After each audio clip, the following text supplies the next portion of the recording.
కాలేదు కాబట్టి ఈరోజు ఓటమి పాలైందనేటువంటి వ్యాఖ్యలు వినిపిస్తున్నాయి. సో ఏదైతే నీళ్లు నిధులు నియామకాలు ఈ నినాదంతో తెలంగాణ తెచ్చుకున్నారో తెలంగాణ ప్రజలు, ఆ తెలంగాణ ప్రజలకి అలాంటి ఫలాలు అందుతున్నాయంటే కొంచెం ప్రశ్నలు వినిపిస్తున్నాయి. మీరేమంటారు? ముందుగా పెద్దలందరికీ నమస్తే. ఈరోజు తెలంగాణ ఆవిర్భావ దినోత్సవ శుభాకాంక్షలు అందరికి కూడా. మనం తెలంగాణ ఉద్యమాన్ని మనం నిశ్చితంగా గమనించినట్టయితే ఉద్యమాన్ని రాష్ట్ర సాధన కొరకు చాలా మంది ఉద్యమం నడిపించడం జరిగింది గతంలో కూడా.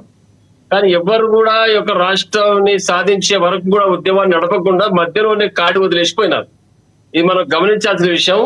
ఈ యొక్క తెలంగాణ ప్రాంతానికి ఆంధ్ర వలస పాలన విముక్తి లభించేటట్టు చేసి ఉద్యమాన్ని నడిపి స్వరాష్ట్రాన్ని సాధించిన వ్యక్తి కేసీఆర్ గారు. కేసీఆర్ గారి నాయకత్వంలో కూడా ఈ 10 సంవత్సరాలు తెలంగాణ ప్రాంతం అప్రతిహతంగా అభివృద్ధి కావడం జరిగింది. ఇది జగమెరిగిన సత్యం. మనం అందరం గమనిస్తూ ఉన్న విషయాన్ని కూడా. వినిపిస్తుందా రాజశేఖర్ గారు? ఎస్ వినిపిస్తుంది. ప్రజలతో పాటు మేము కూడా వినిపిస్తుంది చెప్పండి. ఓకే.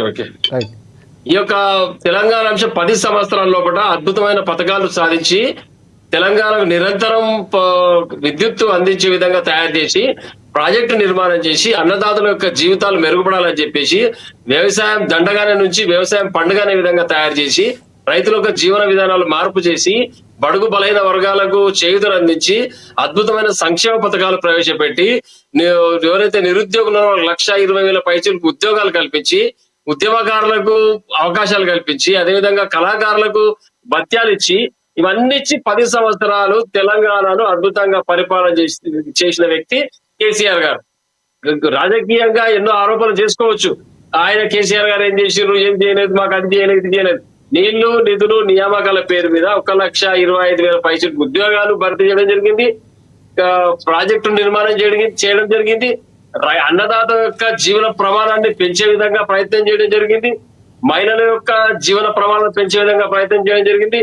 ఆడపిల్లలను అమ్ముకునే నుంచి ప్రేమగా పెంచుకునే వరకు కేసీఆర్ గారు తీసుకురావడం జరిగింది. మరి ఇవన్నీ అద్భుతమైన పథకాలు కాదంటే దళితులకు ఎవరైతే పారిశ్రామికవేత్తలో వాళ్ళకి సపరేట్ ట్రైనింగ్ క్యాంపులు నిర్వహించి తద్వారా బ్యాంకుల ద్వారా రుణాలు ఇప్పించి వాళ్ళ పారిశ్రామికవేత్తలుగా తీర్చిదిద్దిన వ్యక్తి కేసీఆర్ గారు. ప్రతి ఎకరాకు నీరు అందించి 24 గంటల ఉచిత కరెంట్ అందించి ఎవరైతే బీడు పెట్టిన భూములను సాగులోకి తీసుకొచ్చిన వ్యక్తి కేసీఆర్ గారు. రూపాయి ధర నుంచి 10 రూపాయల వరకు రేటు పెంచిన వ్యక్తి కేసీఆర్ గారు. భూముల యొక్క ధరలు అమాంతం పెరిగిపోయినాయి. రామ్మోహన్ గారు అంటే తెలంగాణ వచ్చిన తర్వాత బీఆర్ఎస్ పార్టీ కేసీఆర్ హయాంలో అంగరంగ వైభవంగా అభివృద్ధి జరిగింది అంటారు. ఒకసారి కాంగ్రెస్ పార్టీ వర్షన్ ఉందా? మళ్ళీ మీ దగ్గరికి వస్తాను. ఎస్ శివలాల్ గారు నమస్తే అండి. ఎస్ ప్రధానంగా అంటే చాలా కీలకంగా ఇప్పుడు 10 ఏళ్ల పాటు క్రెడిట్ వారు ఎవరు తీసుకొచ్చారనేది ఒక క్రెడిట్ పక్కన పెడితే 11 ఏళ్ల పాటు ఖచ్చితంగా అందరికీ ఫలాలు అందడం అనేది ప్రధాన ధ్యేయం.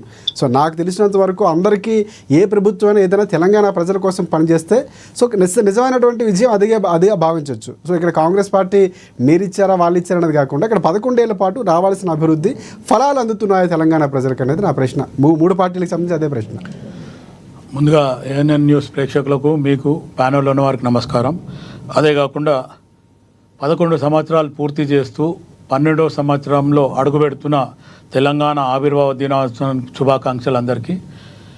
ముందుగా ఈ తెలంగాణ ఆవిర్భావాన్ని కూడా ఒక రకంగా ఆలోచిస్తే ప్రొఫెసర్ జయశంకర్ గారు, తర్వాత సోనియా గాంధీ గారు, సుష్మా స్వరాజ్ గారు, మీరా కుమార్ గారు వీళ్ళు నిజంగా కూడా తెలంగాణ రావడానికి నిజంగా కూడా కృషి చేసిన దాంట్లో నెంబర్ 1 ప్లేస్లో ఉన్నారు అనేది నా ఆలోచన, నేను అనుకోవడం. ఇంకోటి రెండోది ఏంటంటే గతంలో తెలంగాణ ఉద్యమం జరిగేటప్పుడు సకల జనులు ఉద్యోగులు అందరూ కూడా సహకరించడం జరిగింది. ఇప్పుడు ఇంతకుముందు వెంకటరెడ్డి గారు మాట్లాడుతున్నట్టు కోదండరామ్ గారితో వెంకటరెడ్డి గారు కూడా ఉన్నారు అన్నప్పుడు వాళ్ళు ఏ పిలుపునిచ్చిండ్రో ఆ పిలుపు కార్యక్రమాలలో మేము కూడా ఉండడం జరిగింది. ఇదే ట్యాంక్ బండ్ పైన ఆ దర్గా పక్కన జగదీష్ మందిర్ పక్కన నుంచి అసలు ముండ్ల కంచెలు వేస్తే దాని లోపలికి మిలియం మార్చ్ రోజు మీదికి పోవడానికి కూడా నేను కూడా సాహసించడం జరిగింది. ఇటువంటి చాలామంది అన్ని రకాలుగా ప్రాణాలు కోల్పోయిన ఉన్నారు. ఈరోజు నీళ్లు నిధులు నియామకాలు తెలంగాణ పోతే ఆంధ్రప్రదేశ్ ఉమ్మడి ఆంధ్రప్రదేశ్లకి తెలంగాణ సపరేట్ అయితే మనకందరికీ రేపు రాబోయే రోజులు మంచి జరుగుతాయి. తెలంగాణ సపరేట్ అయితే మనకు నీళ్లు నిధులు నియామకాలే కాకుండా ఉద్యోగాలు లేకపోతే భవిష్యత్తు బాగుంటుంది అనే రకంగా ఆలోచించడం జరిగింది. ఇదే కేసీఆర్ గారు మనం విన్న మాట, తెలంగాణ వాళ్ళ జాగో ఆంధ్ర వాళ్ళ బాగో అన్నాడు. కానీ అదే మళ్ళీ సమయానికి వచ్చినప్పుడు ఆయన ఏమన్నాడు, ఆంధ్రావానికి కాలుకు ముళ్ళు గుచ్చుకుంటే కూడా నేను నా పనులతో తీస్తా అన్నాడు. అంటే ఆయనకు ఎట్లా అవకాశం వస్తే అట్లా మాట్లాడడం జరిగింది. కానీ ఈరోజు మన రామ్మోహన్ భాయ్ మాట్లాడుతున్నట్టు కేసీఆర్ వచ్చిన తర్వాత తెలంగాణ అభివృద్ధి చెందింది అంటే మట్టుకు అది కలలాగా మనం ఆలోచించాలి. ఎందుకంటే ఏదైతే తెలంగాణ వస్తే తెలంగాణ రాష్ట్రం సుభిక్షం అవుతుంది, ఒక 40 ఏళ్ళ కింద వచ్చుంటే ఏదైతే బాగుంటుండేనో అది రాలేదు. కాబట్టి ఇప్పుడు వచ్చిన అట్లీస్ట్ ఇప్పుడున్న యువతకి, ఇప్పుడు ఆల్రెడీ 69లో బండార రామ్మోహన్ గారు కానీ లేకపోతే వెంకటరెడ్డి గారు పాల్గొన్నారు. అప్పటికి నేను కూడా చిన్నోడిని. కానీ వాళ్ళ జీవితాలే పోయినాయి, వాళ్ళతో పాటు నా వయసున్న జీవితం కూడా పోయింది. కానీ ఆ తర్వాత ఇప్పుడు ఈ 10 ఏళ్ళ కింద నుంచి అన్న పిల్లలకి, ఒక ఇంటర్మీడియట్ డిగ్రీ పిల్లలకి అనుకున్నట్టు జరిగి ఉంటే మటుకు చాలా బాగా జరిగేది. కానీ పూర్తిగా జరగలేదు. సరే వాళ్ళ ఫిగర్ ఏదో చెప్తున్నారు, టీఆర్ఎస్ బీఆర్ఎస్ వాళ్ళు ఇచ్చిండ్రు అని, కానీ అది ఎక్కడ కూడా ఇది లేదు. ఇంకోటి, తెలంగాణని ఏదైతే బాగు చేస్తా అని కేసీఆర్ అన్నాడో, బహుశా ఆయన ఉద్దేశం మంచిదే, బాగు చేస్తుండేనేమో. కానీ ఎప్పుడైతే కుటుంబంని తీసుకొచ్చిండో వాళ్ళ వల్ల ఈరోజు కేసీఆర్ ఏదైతే చేయాలనుకుంటో, ఏదైతే చేస్తా అనుకుంటో అది మర్చిపోయి మొత్తం కుటుంబ రాజకీయం చుట్టే తిరిగిపోయింది. ఈ 10 సంవత్సరాలు గడిచిపోయింది. కానీ ఇప్పుడు ప్రస్తుతానికి